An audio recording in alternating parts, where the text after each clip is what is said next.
Sí, sí, vale. Bueno, pues buenas tardes y muy agradecidos de que hayáis con la tarde que hace, que hayáis venido tanta gente. Y esperemos que, bueno, que sepamos corresponder sobre todo ellos y la charla sea de vuestro agrado. Pues bueno, hoy dentro del marco de actividades que organiza la OSAE, sabéis que la OSAE es la Organización Salmantina de Astronáutica y el Espacio, pues dentro de la sección que hace de actividades divulgativas, bueno, pues hoy organiza la charla de Historia del Universo, pasado, presente y futuro, que va a estar a cargo de Alberto Molino, pero bueno, también Laura San Pedro nos va a comentar alguna cosilla. Paso un poquitín a comentaros quiénes son cada uno. Y bueno, ambos son astrofísicos. Laura San Pedro es doctora en astrofísica estelar, está trabajando actualmente en el Instituto de Astrofísica y Geofísica de la Universidad de Sao Paulo, comienza sus estudios en la Universidad de Salamanca y se traslada posteriormente a Tenerife, a la Universidad de La Laguna, donde completa los estudios de astrofísica y se licencia en astrofísica. Posteriormente va a Granada, donde hace un máster universitario, un máster de astrofísica sobre métodos y técnicas avanzadas en física, y allí comienza a hacer su tesis doctoral, que se titulaba Caracterización de sistemas estelares en espacios de n dimensiones. A raíz de esta tesis, pues bueno, se convierte en una experta en cúmulos abiertos de estrellas. Actualmente en Sao Paulo trabaja dentro de un proyecto en la calibración, catalogación y explotación de los datos científicos del cartografiado S+. Ese cartografiado S+, junto con otros proyectos en los que también ha trabajado, como el GES y el Gaia, pues tratan y han realizado un cartografiado sin precedentes en la Vía Láctea, actualmente. Y un poco resumiendo, es eso. En cuanto a Alberto Molino, pues es doctor en astrofísica y cosmología observacional. Estudió ciencias físicas en la Universidad Autónoma de Madrid y obtuvo una doble especialidad en óptica y estructura de la materia. El tercer año de su carrera lo hizo en la Universidad de Padua, en Italia, y durante ese año, de forma adicional, también colaboró con el Instituto de Física Nuclear en la calibración de un difractor de rayos X para el estudio de la estructura interna de materiales. Cuando terminó la carrera, se trasladó a Tenerife y hizo un máster universitario en astrofísica computacional en la Universidad de La Laguna y dentro del Instituto de Astrofísica de Canarias. Posteriormente se traslada al Instituto de Astrofísica de Andalucía, donde desarrolla una tesis sobre la optimización del cálculo de distancias a otras galaxias. A raíz de esa tesis, pues se desarrolla una tecnología, un sistema computacional que lo aplican al sistema Alhambra, y a través de ese sistema pues logran desarrollar el mapa tridimensional más preciso del universo que a día de hoy existe. Asimismo, durante todo este periodo pues ha hecho visitas de forma regular a otras universidades norteamericanas y ha participado en varias misiones espaciales con el telescopio especial Hubble, sobre todo estudiando el tema de la materia oscura en el universo. Hace 4 años participó en el descubrimiento de la galaxia conocida más lejana del universo, que fue un acontecimiento pues a nivel mundial. Se publicó en la revista Science y fue portada prácticamente de muchos periódicos a nivel mundial. En la actualidad trabaja con Laura, trabaja en un distinto sitio, pero en la misma universidad, en el Instituto de Astronomía y Geofísica de la Universidad de Sao Paulo, y coordina varios proyectos de investigación asociados al proyecto JPAS, en donde investigan las propiedades de la energía oscura. Por otra parte, aparte de esto, pues son ambos unos enamorados de la divulgación científica y han desarrollado pues numerosas conferencias y charlas en los últimos años. Incluso han recibido algún premio honorífico en la divulgación científica de la astronomía. Y bueno, más o menos esta es la presentación de los dos. Y bueno, un poquitín yo les he pedido que antes de que comience a explicar a Alberto la charla, pues brevemente ambos nos expliquen un poco pues qué es un astrofísico, porque muchos no tenemos idea de lo que es un astrofísico y a lo mejor tenemos una imagen que realmente no es. Entonces, brevemente, pues nos explican cuáles un poco los temas que están trabajando. 5 minutos y luego comenzamos con la charla. Hola a todos, como ha dicho José, soy Laura, soy doctora en astrofísica. Actualmente estoy trabajando junto con Alberto en el Instituto de Astrofísica y Geofísica de la Universidad de Sao Paulo, en Brasil, y conjuntamente con él estamos involucrados en 3 proyectos, JPass, J+, y S+, con sus siglas en inglés, que consisten, simplemente son cartografiados de una gran cantidad de cielo, y a partir de la luz a partir de los datos que van a proporcionar estos grandes proyectos, vamos a poder conocer mucho mejor no solamente cómo es nuestra galaxia a nivel local, sino también el universo cercano y desde luego el universo lejano, ¿no? Por decirlo de alguna manera. En astrofísica realmente hay, digamos que se pueden englobar como 4 ramas fundamentales, que sería la astrofísica del sistema solar, ¿no? La astrofísica que estudia un poco pues el Sol, planetas, asteroides, etcétera. Después tendríamos lo que sería la física galáctica, que sería el estudio de la estructura y de la evolución de nuestra galaxia, de la Vía Láctea. Tendríamos también la rama de la extragaláctica, de la astrofísica extragaláctica, que sería el estudio de cómo son las galaxias, de cómo se distribuyen, qué características tienen. Y después también estaría la cosmología. Y la cosmología en lo que se basa sería en el estudio de cómo el universo ha evolucionado desde su inicio, el Big Bang, hasta actualmente, y cómo ciertos modelos nos permiten conocer cómo o cuál va a ser el futuro de nuestro universo. Personalmente yo estoy especializada en astrofísica de la galaxia. Fundamentalmente estudio unos sistemas de estrellas, unos sistemas estelares conocidos como cúmulos abiertos. Seguro que habéis oído hablar de las Pléyades o las Híades o el Pesebre. Entonces yo lo que hago son estudios a partir de estos sistemas estelares para conocer no solamente características de los mismos, cuál es la estructura, cuál es la composición química de las estrellas que los conforman, sino también porque estos sistemas estelares nos permiten estudiar de una forma descriptiva cuál ha sido digamos cuál es la estructura y la evolución tanto cinemática como química de nuestra galaxia. Entonces yo me comprometo aquí con vosotros a finales de este año a dar una charla más centrada en nuestra galaxia, más centrada en la galaxia, pero ahora yo creo que le vamos a dejar pues esta ahorita a Alberto, que es experto en cosmología, que aunque ambas ramas, aunque la astrofísica, todas las ramas interactúan entre ellas y son ramas bien diferenciadas, y para poder entender bien la historia del universo bien merece una hora de nuestro tiempo.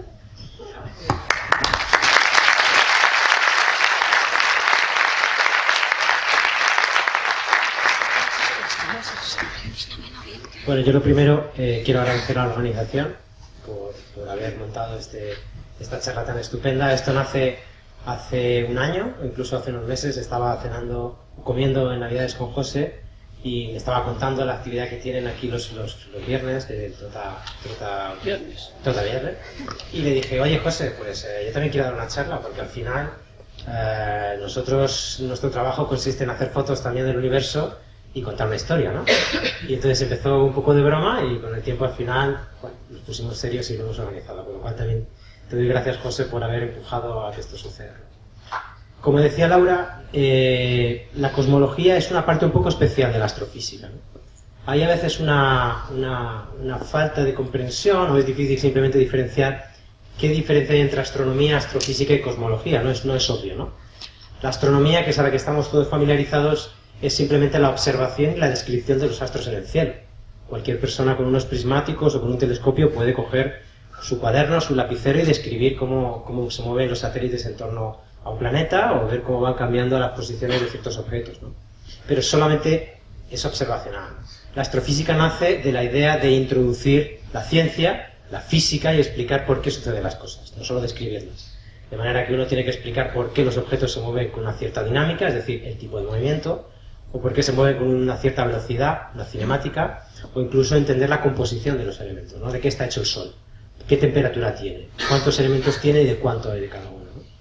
Y la cosmología, digamos que no está tan interesada en describir el universo actual, como lo vemos, las estrellas, las galaxias, los planetas, sino que se plantea la pregunta un poco más ambiciosa, es decir, ¿cómo nace el universo y cómo ha cambiado en el tiempo? Es decir, no nos interesa tanto la pregunta de cuántas galaxias hay, sino qué condiciones se dieron en el universo para que pudieran surgir las galaxias, ¿no? ¿Qué ha pasado? ¿Qué nos ha llevado hasta el día de hoy o qué acontecimientos han ocurrido, ¿no? Y esa es la idea de la cosmología. Es el tiempo, siempre la idea. Entonces hay una pregunta que cuando yo empecé la carrera, hace ya 19 años en la universidad, y empecé a interesarme en la cosmología, leer alguna revista, un librito de divulgación, siempre se hablaba del origen del universo, ¿no? Te decían en la universidad, la ciencia observa, describe, propone y valida, ¿no? En el sentido de que observamos la naturaleza, intentamos medir con toda la precisión que seamos capaces lo que nos interesa, planteamos una hipótesis de cómo funciona, planteamos un experimento para cambiar las propiedades en las que ese proceso se da y vemos si estamos en lo cierto, predecimos correctamente. Si predecimos correctamente, no vamos desviados, si no sale lo que esperábamos, tenemos que ajustar la teoría. El problema de la cosmología es que si el universo nació hace 13.800 millones de años, ¿cómo hacemos para observarlo? Es decir, ¿cómo hacemos para observar un proceso que ya pasó?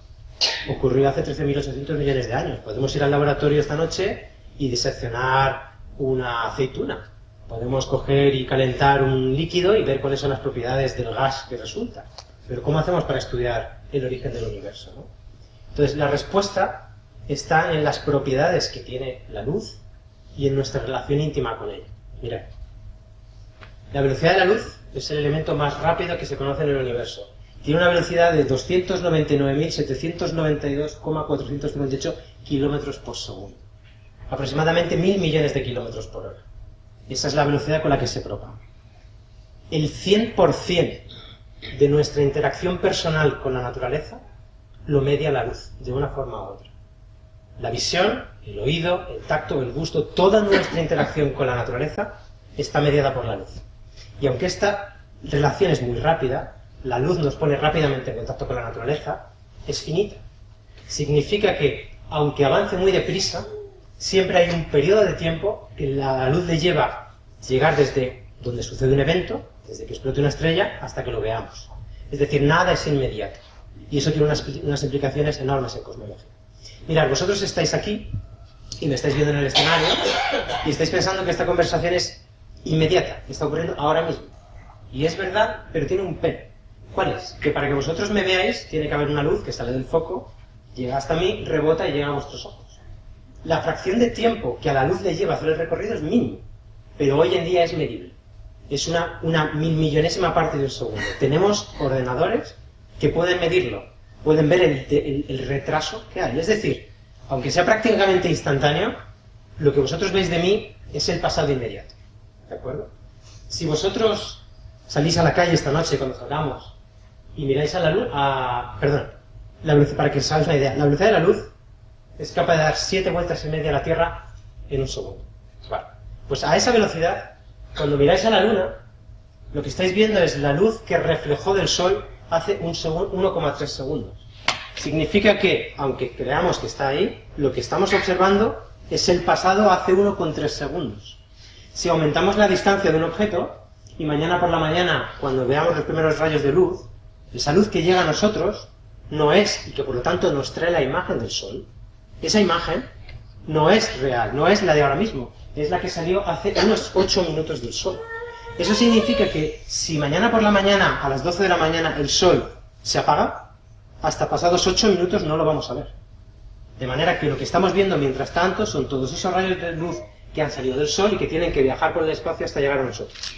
Es decir, estamos viendo el Sol como era hace 8 minutos. Lo vimos en el pasado. ¿De acuerdo? Seguimos, más ejemplos. Si nos alejamos más y seguimos retrocediendo,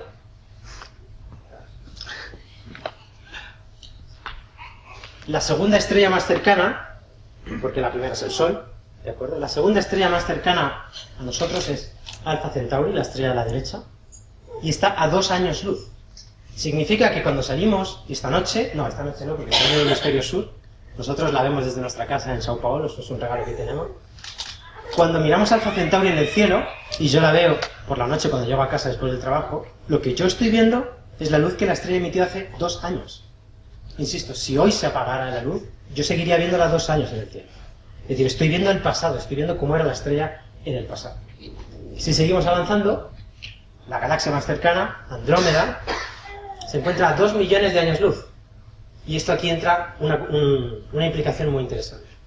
Esta galaxia que se ve a simple vista, o con unos prismáticos, la imagen que tenemos de ella es la que salió hace 2 millones de años. Significa que Andrómeda ya no es así, habrá cambiado ligeramente, tendrá estrellas que habrán envejecido, se habrán vuelto más rojas, algunas habremos dejado de verlas, pero lo interesante es que si en Andrómeda ahora mismo hubiera una civilización suficientemente inteligente y avanzada tecnológicamente como para tener un telescopio, apuntar a la Tierra y ver lo que estaría ocurriendo, no estarían viendo esta charla. Estarían viendo la época en la Tierra en la que estaba poblada de árboles y estaba lleno de mamíferos y empezaba a erguirse el primer homínido que daría lugar al ser humano. Ellos ahora mismo están observando el pasado de la Tierra, porque es la información que les está llegando ahora. Ellos están viendo el pasado de la Tierra. Y esta es la idea que subyace detrás de la cosmología, que si somos capaces de encontrar elementos, ya sean objetos, ya sean fenómenos físicos que ocurrieron a gran distancia, los estaremos viendo como eran en el pasado. Y esta es la clave de la cosmología. ¿Podemos ver el origen del universo? Sí. ¿Por qué? Porque está muy lejos. Porque la luz ha tenido que viajar una gran cantidad de espacio, a una velocidad muy grande pero finita, y hoy la estamos recibiendo. Esta noche, cuando abramos nuestros telescopios en Canal Alto, en Almería, o en la isla de La Palma, apuntaremos a donde se encuentra la galaxia conocida más lejana y empezaremos a recolectar los fotones que salieron hace 10.000 millones de años. Y hoy la vemos. Y la galaxia obviamente ha cambiado, ya no es así. La vemos como era hace 10.000 millones de años. Y en esa búsqueda de galaxias a distintas distancias, lo que estamos haciendo es ver cómo eran las galaxias en distintos momentos del tiempo. Reconstruimos la historia, colocándolas en orden, reconstruimos la historia y decimos, las galaxias cambian así. Aprovecho para pedirle al doctor Buitrago, que es un experto internacional, en evolución de galaxias, que se sume a la idea de venir aquí un día y dar una charla. Él es de Salamanca y, como digo, pocas personas saben tanto de cómo las galaxias han cambiado a lo largo de la historia del tiempo. Bueno, esa es la primera idea. ¿Se puede recuperar la historia del universo? Sí, porque la luz nos trae la información, la imagen, y tarda tiempo, nos llega ahora, ¿de acuerdo? Sabemos que hay que buscar objetos lejanos para verlos como eran atrás en el tiempo, pero la pregunta es, ¿y cómo hacemos para saber que un objeto está cerca o está lejos? Bueno, pues esto es un cambio muy importante que surgió el siglo pasado. La cosmología ha tenido un gran desarrollo en apenas un siglo. Cuando mi abuela nació, se discutía si el universo era nuestra galaxia o algo más. Y hoy en día sabemos que el universo tiene 13.800 millones de años. La cosmología crece muy deprisa porque en ella entran todas las ramas de la física. Cuando empezaron a discutirse a principios del siglo pasado, sobre los años 30, cómo podíamos saber la distancia de las galaxias, este señor, que era un astrofísico norteamericano, Edwin Hubble, el nombre del telescopio espacial es el nombre de él, pues se le asignó por su descubrimiento, y él se dio cuenta que cuando observaba la luz de las galaxias, que al final es la luz de todas las estrellas que componen a la galaxia, observó que esa luz estaba distorsionada, venía deteriorada, venía transformada. De una manera que resultaba familiar a otro efecto que tenemos en la Tierra, que la física lo conoce bien, ¿no? Observó que la luz esperada estaba como desplazada hacia el rojo. Mirad, en física, en ciencia, pero en particular en física, nos gusta describir las propiedades de los objetos y clasificarlos, ordenarlos. Las ondas, como ya os digo, que es el principal elemento que nos pone en contacto con la naturaleza, necesitamos ordenarlas, porque hay de muchos tipos. Sabéis que hay luz visible, que hay el ojo humano, pero hay muchas más. De manera que hay que buscar un criterio que nos ayude a describirlas y a organizarlas. Si vosotros pensáis una onda como algo que crece y decrece, ¿de acuerdo? Pues la separación entre los máximos lo llamamos la longitud de la onda, ¿de acuerdo? O la frecuencia, que es cuántas veces se repite en un segundo. Y eso está relacionado con la energía. Algo que se repite muy deprisa tiene mucha energía, algo que se repite poco tiene poca energía. De manera que si algo está muy comprimido y se repite mucho, tiene alta energía. Suele tener asociado un color azul, ¿de acuerdo? En el arco iris, la luz azul es más energética que la roja. Entonces lo que este señor vio es que en general la mayoría de las galaxias que observaba estaban desplazadas su luz hacia el rojo. Es lo que se llamó el corrimiento hacia el rojo. Entonces había un fenómeno físico que tenía un precedente que era el efecto Doppler. Este efecto estamos todos familiarizados con él. Es el cambio de frecuencia que tienen las ambulancias cuando vienen y cuando pasan. ¿No? Es ese cambio en el sonido que tiene. Es simplemente porque la fuente que emite las ondas está en movimiento. Se acerca hacia nosotros o se aleja. Y eso podía reproducir el efecto. Es decir, bueno, parece que se tratará de ese efecto, de manera que seguramente las galaxias simplemente se están moviendo y la luz que está viajando hacia nosotros se ve afectada por el movimiento de la galaxia. ¿De acuerdo? Y era un pensamiento que funcionaba, porque las observaciones también estaban más limitadas a la tecnología de su momento, y entonces él mismo desarrolló una relación que tiene mucha importancia en la astrofísica, que se llama la ley de Hubble, en su nombre. Y entonces el tipo se dio cuenta que cuanto más lejos estaban las galaxias de nosotros, mayor era ese efecto de desplazamiento hacia el rojo que tenía que ver con la velocidad. Es decir, cuanto más lejos estaba una galaxia, más rápido se alejaba de nosotros y por lo tanto ese efecto era mayor, más notorio. Y entonces encontró con una serie de galaxias una relación clara. Esto significa que hay una relación lineal, que si aumentamos la distancia a la que se encuentra un objeto, ese desplazamiento al rojo será mayor. De manera que si somos capaces de medir con precisión ese desplazamiento al rojo, esa distorsión de la luz, automáticamente sabemos a qué distancia está la galaxia. Era una manera de calcular. Pero sin embargo, el siglo pasado nos trajo una revolución aún mayor, que fue realmente un cambio en la mentalidad de los seres humanos, no solo en la física o la cosmología, sino en los seres humanos, que vino de la mano de Albert Einstein, y es la famosa teoría de la relatividad general. Que yo me apunto a dar otro día una charla sobre ese tema porque es apasionante en sí mismo. Daría para hablar horas y horas, ¿no? Pero lo que cambió fue que Albert Einstein estaba describiendo el universo de otra manera. Cuando yo hablo con mi familia, yo les pregunto, ¿qué idea tenéis del universo? ¿Cómo lo visualizáis? ¿Qué imagináis? ¿Cómo es? Y la gente siempre dice, hombre, yo lo imagino como, no sé, un globo que se va haciendo grande y dentro están las galaxias, los planetas, las estrellas, nosotros. Y digo, ¿ves? Pues esa es la visión equivocada. Lo que Albert Einstein vino a decirnos es que, no estamos dentro de un globo, estamos en la superficie del globo.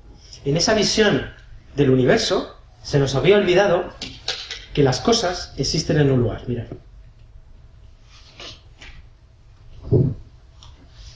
Se nos había olvidado que cuando miramos a las estrellas tienen que estar en algún sitio, en el universo. Ese tejido donde estamos todos metidos es una hoja de papel, en realidad de 4 dimensiones. Es el espacio, sabemos que podemos ir hacia allá o hacia arriba, tenemos libertad para movernos en 3 direcciones espaciales, pero también hay un tiempo que no para de avanzar. Esos 4 elementos constituyen un tejido como la hoja de este papel, dentro del cual estamos todos. Y que ese papel, que es el que habíamos pasado por encima, lo habíamos obviado porque no se ve, porque estamos dentro de él. ¿Cómo vamos a ver el papel si estamos dentro? Pero la grandeza de la relatividad general dijo, señores, tiene que haber un papel, y si hay alteraciones en el papel las tenemos que poder notar. Tiene que afectar el movimiento de los cuerpos y tiene que afectar el movimiento de la luz. Y eso lo confirmamos todos los días. Se ve. En realidad, lo que mantiene atrapada a la Luna en torno a la Tierra no es esa fuerza invisible de la gravedad que nos han contado en el instituto. Lo que mantiene a la Luna dando vueltas es la deformación que la Tierra, en este caso sería el Sol, la ilustración, mirad, en realidad, lo que mantiene, por ejemplo, a la Tierra dando vueltas en torno al Sol es la deformación del folio que genera el Sol. El Sol genera una especie de hoyo y la Tierra se queda inevitablemente atrapada. Cuando un astronauta sale al espacio y queda flotando, no flota porque allí arriba ya no llegue la gravedad, es porque se encuentra en una zona donde nuestro folio está plano. No tiene curvatura, que se suele decir. Está inalterado, de manera que si no hay ninguna deformación que lo mueva, se queda suspendido. Y esto es una gran revolución conceptual, porque las deformaciones que se generan en el folio y las implicaciones las estudiamos todos los días. La gente que estudiamos física estamos acostumbrados a verlo. El tiempo cambia su ritmo si el folio está deformado. Los sistemas de navegación GPS que todos utilizamos, con el GPS en el coche o en los teléfonos, son satélites que están en el espacio, que están dando vueltas, y allí arriba el tiempo corre de forma distinta que aquí abajo en la superficie. Tenemos que constantemente estar sincronizando relojes para que no se desfasen, y es simplemente porque el tiempo, que se ve afectado igual que el espacio por la deformación, hace que transcurra más despacio. Bueno, la cuestión está en que Albert Einstein unió los puntos y dijo, tal vez lo que distorsiona la luz de las galaxias no es tanto el movimiento de la galaxia, no es que la galaxia se mueva, es que tal vez lo que está pasando es que ese tejido, ese folio, se está estirando. Que lo que realmente ocurre es que hay una expansión del espacio-tiempo. Y esa teoría, que se ha confirmado con los años, mirad, aquí es un ejemplo, es capaz de explicar el mismo fenómeno. Si el rayo de luz que está obligado a moverse por el folio, porque es que es su universo, si el folio se estira, el rayo de luz que está pintado en el folio se tiene que estirar también. Y si estiramos el folio, como decíamos antes, cambiamos la longitud de la onda, cambiamos sus propiedades. Hacemos que pierda energía, que se vuelva roja. Es el famoso corrimiento al rojo. Y cuanto más tiempo ese rayo de luz tenga que viajar por el universo, más tiempo habrá estado sometido a ese estiramiento y más cambiará sus propiedades. Llegando a un punto que si la galaxia está lo suficientemente lejos y la luz que emite tiene que viajar durante mucho tiempo por el universo en expansión, cambiará sus propiedades, dejará de ser visible y entrará en el rango de la luz infrarroja, que nuestros ojos no ven, pero las cámaras sí. De manera que cuando queremos estudiar el universo lejano, aquel en el que la luz ha viajado mucho tiempo, nos tenemos que ir a cámaras distintas. El infrarrojo sabéis que es el calor, pero más allá. Tenemos que ir adaptando nuestra visión del universo allí donde sepamos que vamos a observar la luz. Mirad, esta es otra ilustración, un poco para ejemplificar lo que estoy diciendo, ¿no? Está expandiéndose y por lo tanto el rayo de luz que tiene que viajar a través de él se va a ir cambiando sus propiedades. Entonces esto tiene implicación. ¿Cómo habría sido la luz que yo recibo hoy hace 1.000 millones de años? 5.000 millones de años. Es decir, si el universo, el espacio-tiempo, ese folio se estira, en el pasado habrá sido más pequeño, ¿no? Es darle hacia atrás al vídeo, ¿no? Y entonces alguien se preguntó qué pasaría o qué habría pasado en el universo tiempo atrás. De manera que en esa visión de que el universo, el tejido del universo crece, alguien dice, ¿y qué pasó al principio? ¿No? Si yo sigo comprimiendo el folio, llegará un momento en el que el folio sea un punto. Y es lo que se conoce como el Big Bang o la gran explosión. Es un punto en el que las leyes de la física que conocemos desaparecen. Las leyes que tienen que gobernar o que gobernaron, de momento están fuera del alcance de la tecnología. Sabéis, veréis noticias en los periódicos de que hay un acelerador de partículas en Europa que está haciendo experimentos que intentan reproducir un poco lo que pasó al principio. Estamos intentando avanzar, reproducir cómo era el universo en aquella época, pero no estamos lejos, lógicamente, porque requiere de una gran cantidad de energía, eso supone dinero y supone pasión, ¿no? Pero la idea es esa, que la historia del universo tiene un origen, lo hemos confirmado, la cosmología lo ha confirmado, 13.800 millones de años, y a partir de ahí el universo no ha hecho más que crecer y cambiar. Y como os voy a explicar después, ese cambio ha ido dando lugar a unos procesos u otros. El universo no siempre ha sido como lo vemos, ¿no? Esto es una visión de toda la historia. Siempre se ha pensado que el universo era eterno, era inmanente, era igual. No es verdad, el universo no para de cambiar. Nada en este universo es estático, es para siempre, nada. Ni siquiera la materia, los elementos que nos constituyen, sabemos de la física nuclear que tienen un tiempo de vida y desaparecerán. Con lo cual todo está cambiando, incluso las estrellas. Nos parece que están siempre igual, ¿no? A vosotros que os gusta mucho la astronomía, decís, siempre están igual las estrellas. Las estrellas están cambiando constantemente. El Sol está a unos 40 años de vida, según una persona. Pero tiene su ciclo, y el Sol acabará muriendo, acabará agotando su combustible y acabará pasando una fase muy bonita que ya os contará Laura cuando dé su charla. Entonces, para entender la historia del universo, hay que entrar unos minutos en un tema que es posiblemente el elemento más esencial en la física, que es la energía. La energía es posiblemente el concepto más escurridizo que hay en física. Si tú le preguntas a un psicólogo, ¿y qué es la inteligencia? Te dirá, es difícil, hay muchas definiciones. Te puedo decir cómo funciona, pero no sabría decirte cuál es la definición estricta. Esta definición es mía, personal, ¿no? La energía es la capacidad que tiene la naturaleza de transformarse a sí misma. O sea, en la naturaleza, en el universo, en esta sala, las cosas que ocurren porque hay una energía que lo permite. ¿De acuerdo? Estamos familiarizados con muchos tipos de energía. Nos lo han enseñado en el cole o lo vemos a diario. Por ejemplo, la energía cinética, nos decían, la energía del movimiento. Aquellas cosas que se mueven, para mover algo hace falta. Para mover una piedra hace falta energía, hay que empujar. La energía potencial, que es simplemente alejar un objeto del suelo, es decir, moverlo por la deformación del folio, yo le presto un poco de energía porque lo mantengo lejos del suelo y cuando yo lo suelte, va a caer. Y eso sabemos que le da unas propiedades de crear otros procesos. Por ejemplo, si yo levanto un vaso de cristal, le estoy prestando energía, cuando yo lo suelte, el vaso va a caer, pero la energía que va a ganar el vaso va a permitir romperlo. El vaso no se rompe porque sí, se rompe porque hay un proceso que lo permite, ¿no? Estamos acostumbrados a saber que la masa es energía, ya nos lo decía Albert Einstein, ¿no? La energía es igual a la masa por la velocidad de la luz. Es decir, todos sabemos que no es lo mismo lanzar una canica a 5 km por hora contra un cristal que lanzar una piedra a 5 km por hora contra un cristal. La masa le da energía. Sabemos que la canica no va a romper y la piedra sí el cristal. Pero sin embargo hay un tipo de energía del que todos los días hacemos uso y estamos menos familiarizados porque es más complicado. Y es la energía térmica, ¿no? La energía del calor. Hay una rama entera de la física que se llama la termodinámica.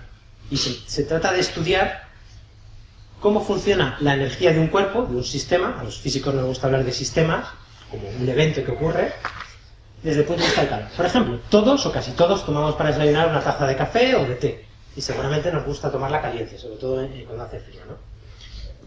Calentar un líquido o un gas, que es equivalente, significa introducir energía, darle energía. ¿Qué significa darle energía a un café? Pues si pensamos del café como un líquido, en realidad lo que tenemos que pensar es que el café está compuesto por moléculas, que son unas bolitas. ¿De acuerdo? En realidad el café, aunque nos parezca, nuestro ojo nos diga que es un continuo, que el líquido es un continuo, si pudiéramos mirarlo por un microscopio veríamos que en realidad está hecho por bolitas discretas, pero hay muchas, que nos dan la sensación de continuidad. La termodinámica lo que nos dice es que cuando un objeto, un líquido o un gas tiene calor, las bolitas que lo constituyen se están moviendo, ¿vale? De manera que, esto es una idea importante, la temperatura, que es energía, podemos entenderla como agitación. Si calentamos el café, lo que estamos consiguiendo es que las bolitas se muevan más deprisa. Si seguimos calentando más y más y más, le damos más energía a la taza de café, empezamos a hacer que las bolitas se muevan tan deprisa que cuando chocan con las paredes de la taza, lo que pueden conseguir es romperla. Una olla a presión, siempre decimos, cuidado que puede explotar. ¿Y por qué? Es la misma idea. Si la velocidad de las partículas es muy grande, los choques contra las paredes, que las paredes también están formadas por bolitas unidas, con unos enlaces, si el choque es lo suficientemente fuerte, va a romper los enlaces, va a romper la taza. ¿De acuerdo? Va a explotar. Esa es la idea. De manera que esta idea de la energía térmica como agitación necesito que la mantengáis en mente, porque nos va a dar pie a entender cómo funciona el universo, ¿no? Sobre todo la evolución. Sin asustaros, pero me apetecía contároslo, enseñároslo, esta idea nos lleva a una ecuación muy importante en la física que se llama la primera ley de la termodinámica. ¿Qué significa? Es termo, calor. Dinámica, movimiento. Es el movimiento de los cuerpos por el calor. Básicamente esta ley nos dice, es un principio muy sencillo, vamos a traducir las matemáticas en ideas. Nos dice que la energía del sistema, es decir, este simbolito, que parece como un triángulo, lo que representa en matemáticas es cambio, variación, ¿no? Este simbolito lo utilizamos en matemáticas para expresar un concepto que significa cambio, algo que cambia. Calentamos el café y por lo tanto estamos cambiando la velocidad, la agitación de sus partículas. Entonces nos dice que cuando nosotros le damos energía a un sistema, por ejemplo, cuando un café está frío, está en equilibrio. Pensad una cosa, vosotros calentáis un café y si lo dejáis en la mesa media hora se enfría. Libera la energía, la pierde, vuelve a su estado normal. Entonces la ley nos dice que cuando sacamos a un sistema de su estado normal, le enchufamos energía, esa energía que gana se tiene que distribuir de dos maneras. O generando calor, es decir, poniendo todas las bolitas a la misma velocidad, o perdiéndolo, es decir, como el café, pierde, está caliente la taza, el calor está saliendo, está perdiendo la energía, se está volviendo a su estado de equilibrio. ¿De acuerdo? O pierde calor o genera trabajo, es decir, hace algún tipo de actividad. La máquina de vapor, que fue la revolución industrial, estaba basada en esta idea. Si yo consigo minimizar las pérdidas de calor, cuando yo añado carbón a una caldera, esa presión, ese vapor que se genera, si no lo pierdo, me va a generar un trabajo, un empuje. Va a empujar una polea, un pistón, y yo si yo ese pistón lo pongo, por ejemplo, unido a una rueda, la voy a mover. ¿De acuerdo? Entonces, en el universo va a suceder algo parecido. El universo tenía una cantidad de energía muy grande al principio y la va a ir cambiando a medida que evoluciona. No va a haber pérdidas, porque el universo tiene la misma temperatura en todas partes, con lo cual no va a perder energía en poner a la misma temperatura dos partes distintas, y no va a haber pérdidas, porque el universo está aislado. No hay nada fuera, si hay algo fuera, nosotros no podemos interactuar con él. porque tiene más dimensiones, es más complejo que nosotros, de manera que el universo está aislado. Con lo cual este término se pierde. De manera que toda la variación de la energía del universo va a tener una aplicación, va a dar lugar a un proceso físico distinto. Entonces, existen dos maneras de variar la energía de un sistema. Es, como hemos dicho, o perderla, ¿de acuerdo? Perdemos el universo, imaginaos que pierde energía, pierde calor, va perdiendo la capacidad de hacer procesos. O es aumentar el tamaño del universo, que sería aumentar el tamaño de la taza. ¿Por qué? Porque en física, en especial la cosmología, lo que interesa es la densidad de energía. ¿Qué significa? Es la cantidad de energía por cada parcelita, ¿no? La densidad de energía en el café es la cantidad de energía que tiene cada trocito del café. Vale. Entonces, si nosotros aumentamos la taza de café, hacemos grande el café, al final le toca un poquito menos a cada parcela. De manera que la física que puede ocurrir en cada una de esas parcelas es más limitada. Y esa es la idea del universo. El universo nace con una energía y a medida que se hace grande, la tiene que repartir y por lo tanto cada parcela del universo tiene menos opciones a hacer más procesos. Mirad, aquí es una pequeña ilustración, un vídeo, es una simulación, para que os deis cuenta de la idea que quiero que quede clara. A medida que el universo se hace grande, tiene que repartir su energía y como la temperatura es agitación, lo que ocurre es que las bolitas que van a constituir el universo se van a empezar a mover más despacio. Tienen que repartir la energía y sabemos que si pierden temperatura, pierden energía, la agitación es menor. Mira, vamos a ver.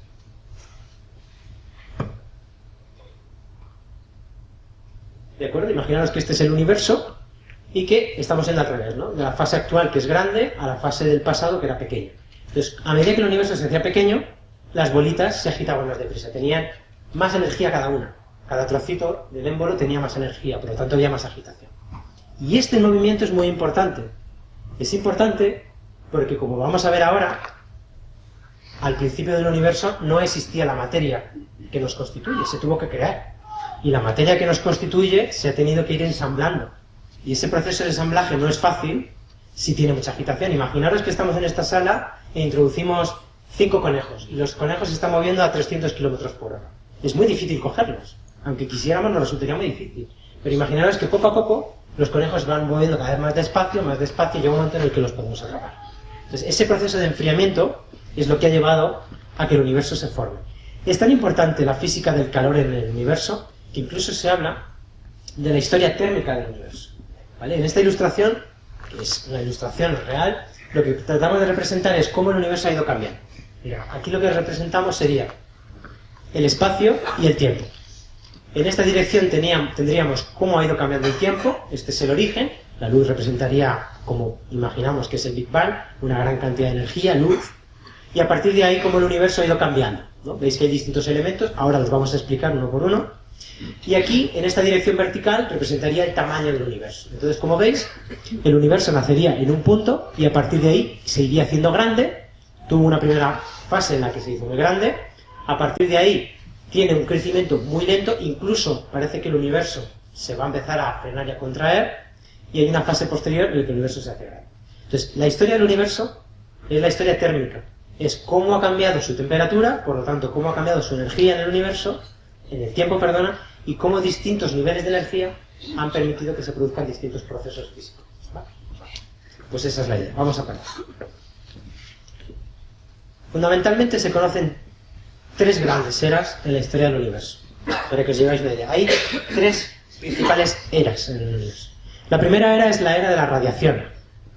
El universo era completamente distinto, era mucho más pequeño, era mucho más denso, mucho más caliente, la densidad de energía, recordad, la cantidad de energía por cada parcelita del universo era muy alta, ¿de acuerdo? Y eso permitió que se pudiera formar la materia. Insisto, la materia que nos constituye, que ahora vamos a hablar de ella, no existía. Estamos acostumbrados a que nos digan, estamos acostumbrados los que trabajamos en esto, los que hemos hecho físicas o hemos estudiado físicas, que el universo está regido fundamentalmente por 4 fuerzas fundamentales, ¿no? Nos dicen, está las fuerzas electromagnéticas, estamos muy familiarizados, son las cargas eléctricas, los imanes en la nevera, que mantienen unidos a nuestras moléculas. Están las fuerzas nucleares, de las que sacamos energía. Está la fuerza nuclear fuerte y débil. Una sirve para unir los núcleos, otra es para romperlos. Y luego sabemos que hay otra fuerza que es la gravedad, que es la que actúa a grandes distancias. Cuando hablamos de gravedad hablamos de planetas, hablamos de galaxias, ¿no? Ninguna de las 4 fuerzas existía en el principio. Tuvo que crearse. Hubo un momento en que a medida que el universo iba relajando su energía, fueron surgiendo. ¿Sabéis, o os sonará esta ecuación, porque tiene mucha relevancia en física? Albert Einstein dijo que la energía y la masa son entes equivalentes, que cuando tú tienes energía puedes crear materia. Esto lo hacemos a diario en los laboratorios. Calentamos enormemente un contenedor y vemos cómo se forma materia dentro. Alguna dura más tiempo, otra dura menos, pero la materia y la energía son 2 formas distintas, son 2 manifestaciones de lo mismo. De manera que en el universo primitivo la energía era tan alta que fue posible crear la materia. Fueron surgiendo distintos tipos de materia. Primero los más sencillos, y luego los más sencillos, lógicamente, irían dando paso a los elementos más complicados que tenemos en el universo, ¿no? Esto sería un poco la imagen del universo, de lo que se generó en aquella fase de la radiación. Hablamos de radiación, ¿por qué? Porque además de que se crearan los elementos, las moléculas, por ejemplo, como decíamos, el agua, las moléculas de agua, pero dentro de una molécula de agua tenemos un átomo, que sabéis que tenemos esa nube de electrones que son partículas con una carga negativa, y luego tenemos en los núcleos esa combinación de partículas positivas que llamamos los protones, y partículas que no tienen carga pero sí tienen una masa que se llaman los neutrones. Este sistema de 3 elementos está siempre dentro de una molécula, y luego dentro del núcleo tenemos los protones y los neutrones, y dentro de los protones tenemos los quarks. Es decir, es una cadena de elementos cada vez más pequeños que van componiendo la materia. Se hace la analogía de las muñecas rusas, ¿no? Que dentro de una siempre hay otra. Bueno, pues todos estos elementos se tuvieron que crear en algún momento y se crean en esa fase. ¿De acuerdo? A medida que el universo se enfría, poco a poco van surgiendo los más fundamentales. Los más fundamentales no se pueden tocar porque, insisto, temperatura alta es agitación grande, se movían a gran velocidad, aunque las fuerzas que mantienen unidos a los núcleos, esta fuerza nuclear fuerte, es muy intensa cuando están muy cerca, pero como pasaban a gran velocidad no era suficiente. Era mayor la velocidad con la que pasaban que la energía para atraparse. De manera que hubo una temporada en el universo, una época, en la que los protones y los neutrones estaban creados, pero no se podían enlazar, no conseguían agarrarse. Pasa el tiempo, la temperatura del universo baja la temperatura, baja la energía, la agitación se hace menor y consiguen empezar a enlazarse. Pero sin embargo, se forman los núcleos, los electrones están todavía por allí sueltos, yendo y viniendo, son incapaces de agarrarse, las fuerzas electromagnéticas no son lo suficientemente fuertes para atraparles, y entonces sucede un episodio que realmente es emocionante y es definitivo para la cosmología, que es lo que se llama la radiación cósmica de fondo de microondas. ¿Qué significa? Es radiación porque es luz, es cósmica porque la crea el universo, es de microondas porque la energía que llega hoy a nuestros telescopios tiene ese rango de energía, ¿acordaros? Se ha dilatado la longitud de la onda hasta el rango de las microondas. Y es de fondo porque la vemos siempre de fondo en todas partes del universo, miremos donde miremos. O sea, salimos a la calle, miramos al cielo y es negro, pero es negro porque nuestro ojo solamente ve la luz visible. Pero si pudiéramos ponernos unas gafas que vieran en el rango de las microondas, veríamos que el cielo es blanco y está lleno de luz. ¿Qué es lo que ocurrió? Lo que ocurrió es que hubo un momento en el que estaban creadas las partículas, teníamos los núcleos generados, los electrones estaban todavía sueltos y había mucha luz, mucha radiación, muchos fotones, que es la palabra que utilizamos para definir a la luz. Entonces era un constante choque entre unos y otros. Teníamos los electrones que querían unirse a los núcleos, por las fuerzas electromagnéticas, la atracción entre lo positivo y lo negativo, pero estaban los fotones golpeando constantemente a los electrones, no permitía. De manera que hubo un periodo pequeño en el universo en el que estaba este continuo choque, en el que la radiación intentaba separar a los electrones y los electrones trataban de juntarse, que generó este mapa que os voy a enseñar, que seguramente lo habréis visto alguna vez, y que realmente tiene una relevancia porque nos muestra cómo eran las propiedades del universo unos 300.000 años después de su formación. Es la imagen de luz más antigua que tenemos del universo. ¿Qué significa este mapa? Este mapa significa que el universo, eso sería simplemente proyectar toda la esfera celeste y abrirla. Esto es un círculo abierto. ¿De acuerdo? Esta es la proyección. Es decir, esto es todo el cielo observable desde el espacio. Los colores representan diferencias pequeñas de temperatura. El universo sabemos que está a menos 270 grados centígrados. Es decir, está totalmente frío. Lo normal en el universo es el frío, no el calor. Cuando vamos a la playa y sentimos calor, eso es extraordinario. Es extraordinario porque es verano y es extraordinario porque el universo eso no es normal. El universo está frío, en silencio y en oscuridad. Entonces, lo que observamos es que este mapa, que es capaz de ver pequeñísimas variaciones en la temperatura, muy muy pequeña, nos dice que el universo estaba prácticamente a la misma temperatura, pero había diferencias. ¿Qué significan los colores? Los colores significan un poquito más caliente de lo normal o un poquito más frío. Rojo significa un poquito más frío y azul significa un poquito más caliente. ¿Por qué? Porque en esos trocitos, por ejemplo aquí, la materia, había un poquito más de materia, de estas partículas que decíamos, con lo cual conseguían vencer a los fotones y se juntaban más. Juntar las partículas significa aumentar la temperatura, más agitación, ¿de acuerdo? Las zonas, por ejemplo, esta de azul, significaba que ahí había un poquito menos materia de lo normal, de manera que los fotones habían conseguido separarlos. Esto nos da una idea de cómo estaba distribuida la materia y cómo era la relación entre la materia y la distancia. Hay un momento, que es el que viene ahora, estamos con la materia y la radiación juntas, están fluctuando, están interactuando, pero hay un momento en el que el universo, como sigue haciéndose grande, la separación, el espacio que hay, lo que hace es separar a los núcleos y a los electrones de los fotones, con lo cual dejan de tocarse. La radiación ya deja de tocar, de interaccionar, de colisionar con la materia y viaja libremente. Y es lo que se conoce como la radiación cósmica de microondas. Esa luz que después de haber estado chocando constantemente con la materia mucho tiempo, consigue viajar y se propaga por el universo y llega hoy hasta nuestros telescopios. ¿De acuerdo? Y entender las propiedades del universo en aquella época nos ayuda, estudiar estos mapas nos ayuda a entender cuánta materia había, cuánta radiación había, cuál era la temperatura, es decir, cuál era la energía en ese momento de tiempo. ¿Vale? Estamos teniendo una medida real de qué energía disponía el universo en aquel momento y a partir de ahí saber cómo estaba distribuida la materia, que como veréis va a dar lugar a la siguiente etapa. Esta es una ilustración de lo mismo. Segunda etapa del universo. La radiación empieza a viajar, la materia empieza a no tener la incomodidad de la radiación que la está empujando y está impidiendo que se junte, y la materia empieza a juntarse. Los núcleos captan a los electrones, forman los átomos se van juntando y forman las moléculas y forman gas. Por lo tanto, en esta etapa se forman los elementos que constituyen, conseguimos formar los materiales que conocemos en la actualidad. Es en esta etapa donde surgen las primeras estrellas, surgen los primeros planetas, surgen las primeras galaxias, surge la Tierra, surge la vida y surge el universo que nos resulta más común, más familiar. Es el que estamos acostumbrados a ver con nuestros telescopios, ¿no? Entonces, este episodio nace o comienza unos 200 millones de años después del Big Bang. Cuando ha pasado una gran cantidad.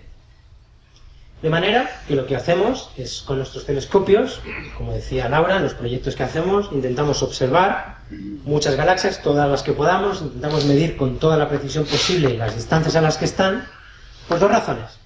Una, que es la que va a explicar el doctor Buitrago cuando dé su charla, es nos interesa saber cómo han cambiado las propiedades de las galaxias en el tiempo. Queremos saber durante cuánto tiempo han cambiado y cómo han cambiado, porque el universo, las propiedades del universo tienen algo que decir. Las galaxias surgen porque el universo lo permite y ese cambio tiene que tener alguna relación con las propiedades del universo, ¿vale? Con lo cual entender cómo cambian las galaxias nos ayuda un poquito a la cosmología. Pero hay un aspecto que es mucho más interesante y es cómo están distribuidas las galaxias. Hay alguien que se hace una pregunta y dice, ¿las galaxias en el universo están distribuidas aleatoriamente? Como si lanzáramos una caja de pelotas de tenis y cayeran donde cayeran, ¿o no? Porque claro, hemos visto antes que esa radiación cósmica de fondo no era lisa, no era homogénea, tenía grumos. Con lo cual deberíamos ver que las galaxias que vienen de ahí, de esa gravedad, que es la única capaz de actuar a gran distancia, que es la que ha ido atrayendo toda la materia y la ha ido juntando, pues deberíamos ver algo parecido. Que allí donde había más materia al principio tiene que haber más galaxias, ¿no? Y esa es la pregunta. Y dice, ¿y eso lo observamos en el universo? Y la respuesta es que sí. El universo tiene una estructura, que es lo que llamamos la estructura a gran escala porque involucra grandes distancias. Pero si somos capaces de salir y alejarnos lo suficiente, vemos la estructura del universo. Por ejemplo, imaginaros que tenemos que describir o hacer un mapa de Salamanca desde esta calle, cuando salgamos del edificio en la calle. Es muy difícil describir cuál es la forma de una ciudad si solo lo vemos desde una calle. Ahora, si salimos, cogemos una avioneta y salimos, y empezamos a alejarnos con altura, empezamos a ver el mapa, empezamos a ver las calles, vemos la estructura. Hace falta perspectiva para ver realmente cuál es la forma de la ciudad. Y eso es lo que hacemos en el universo. Intentamos hacer observaciones que abarcan una gran distancia, calculamos la distancia de las galaxias y hacemos un mapa. El universo, a mí es una de las cosas que más me emocionan, es que tiene forma y es parecida a esta. Esto es una simulación por ordenador, pero se parece mucho al universo que observamos. Aquí veríamos que este tejido filamentoso, que a mí me recuerda a las neuronas, ¿no? Esas zonas donde hay grandes concentraciones entre las neuronas y las conexiones sinápticas, lo que aquí representamos serían las zonas de luz, es zonas donde hay muchas galaxias, donde poco a poco el universo ha ido concentrando materia, ha formado estrellas, ha formado galaxias, ha formado grupos de galaxias, ha ido concentrando la materia por gravedad, atracción, pura atracción. Tenemos zonas muy grandes, con muchas galaxias, zonas un poquito más pequeñas, y todos estos hilos filamentosos que lo que están haciendo es conectar unas estructuras con otras. Mira, aquí hay, en teoría, un zoom. ¿De acuerdo? Esto es real, el universo se observa así. Lo que observamos es que nosotros vivimos en estos puntos de luz, pero que vemos que hay filamentos que conectan otras galaxias, como otros pueblos de galaxias, a veces nos gusta hacer la analogía con ciudades de galaxias, y hay zonas, que son las negras, donde no hay nada, vacío, no hay ningún tipo de galaxia. Hay zonas donde no se ha formado ninguna galaxia y podríamos estar viajando durante miles de millones de años y no encontrarnos con nada, ningún planeta, ninguna estrella. ¿Por qué? Porque la gravedad ha ido atrayendo a ciertas zonas la materia, la ha ido arrastrando. He preparado aquí un pequeño vídeo, vamos a ver si funciona, cosas del directo. Esto es una simulación que utilizamos en cosmología para ver si estamos acertando o no en entender la física del universo. Utilizamos supercomputadores, leyes sencillas de la física, ponemos en marcha el ordenador y vamos viendo si en el tiempo somos capaces de recuperar el universo que observamos. Si no se parece, hay que cambiar los ingredientes. Más gravedad, más materia, más radiación, más lo que sea, ¿no? Vamos jugando. Cuando conseguimos que el universo se parezca, en distintos momentos del tiempo, entonces nos damos cuenta que vamos por buen camino, ¿no? Mirad. Esto sería una simulación. Aquí, este número significa el tiempo hacia la actualidad. Cuanto más pequeño se haga, más cerca del día de hoy, ¿no? Entonces representa el universo del principio, se han formado los elementos esenciales de la naturaleza, poco a poco se van atrayendo, van a ir formando estrellas y galaxias, y estas zonas de luz representan galaxias, como la nuestra, como la Vía Láctea, pero muchas de ellas juntas, ¿de acuerdo? Entonces la luz, para que os hagáis una idea, es agrupación de galaxias, agrupación de estrellas. Y el universo sigue avanzando, el tiempo sigue corriendo, acordaros que son 13.800 millones de años, básicamente hay unos 9.000, 10.000 millones de años detrás de este proceso. Al universo poco a poco le ha dado tiempo a ensamblar esta arquitectura, ¿no?, que tiene. Donde poco a poco, lógicamente, insisto, la gravedad tiende a atraer cada vez más. Cuantas más acumulación de galaxias, mayor es el tirón gravitatorio que tiene de otros objetos y los acelera, ¿no? Haces. Y poco a poco va ensamblando esta estructura filamentosa que observamos. ¿Ves? Aquí el reloj va yendo un poquito más despacio para que dé tiempo a observar el movimiento. Cada uno de estos puntos representaría una galaxia y vamos viendo efectivamente cómo las galaxias tienden hacia estas aglomeraciones, pero tienen sus movimientos, ¿de acuerdo? Tienen sus trayectorias. Es parecido a la idea esta de la dispersión que hablamos antes, ¿no? La agitación. Tienen energía y energía de movimiento. Poco a poco se van acercando, el universo está creciendo, a medida que el tiempo pasa, recordad, el universo sigue creciendo, la temperatura sigue bajando, la energía se reduce y cada parcelita del universo tiene menos energía para el movimiento, con lo cual las galaxias cada vez se mueven más despacio y van quedando atrapadas por esa gravedad que siempre es la misma, ¿no? ¿Veis? Aquí tenemos el reloj, que nos hablaría en unidades de miles de millones de años. Y digamos que de esta manera concluye la segunda etapa del universo, que es la formación de las galaxias, la formación de la estructura del universo. ¿De acuerdo? Entramos en la última etapa, que es la que nos deja a los cosmólogos en el paro. ¿Por qué? Porque si el universo nace de lo que se conoce como una gran explosión, una gran expansión del universo, sabemos que es así porque corrobora todas las evidencias, estas son unas pocas, hay muchas más, entendemos que funciona bien la idea de que el universo ha ido creciendo, su energía se reduce, la agitación decae, se empiezan a formar los elementos. La idea, hace apenas 15 años, 20 años, era que si había suficiente materia en el universo, al final, como la gravedad tiende a atraer hacia todas partes y las galaxias están dentro de ese folio, el propio folio tendría que parar la expansión del universo. Se creía firmemente que el universo pararía su expansión y que en el futuro empezaría a contraerse en una idea que a muchos físicos les resultaba muy agradable, esa idea cíclica, ¿no? Se crea, se destruye, se crea, se destruye, algo así, algo armónico, ¿no? Algo cíclico. Y sin embargo, los varios equipos, 3 equipos de investigación internacional, llegaron a la conclusión, más o menos a la vez, de que lo que observaban era todo lo contrario. Parece que el universo, en la última etapa, en los últimos 8.000 millones de años, había empezado a acelerar su expansión. Algo y estaba venciendo la gravedad y estaba acelerando el ritmo con el que se expandía el universo. ¿Cómo se hace esto? En la naturaleza sabemos que lo normal es que las estrellas estén agrupadas en sistemas. Lo normal no es el Sol, que está solo. Lo normal es que las estrellas estén de 2 en 2 o de 3 en 3. Los sistemas múltiples en realidad es lo habitual. En algunos casos coincide un sistema en el que tenemos una estrella que se llama una enana blanca, que es una estrella que ya ha pasado por sus fases de vida y ha muerto, o está en las fases finales, es muy compacta, tiene mucha gravedad, es fría, no emite mucha luz, pero tiene mucha atracción gravitatoria, ¿no? Y luego tenemos otra estrella que se llama una gigante roja, que es una estrella muy grande, que también está entrando en una de las últimas fases de su vida y que ha crecido mucho y ha cambiado su color. ¿Cuál es el problema? El problema es que esta estrella ha alcanzado un equilibrio, ha perdido las capas externas, y vamos a decir nuclear, en su núcleo. Como tiene mucha gravedad y esta estrella está cercana, la gravedad empieza a arrancar material.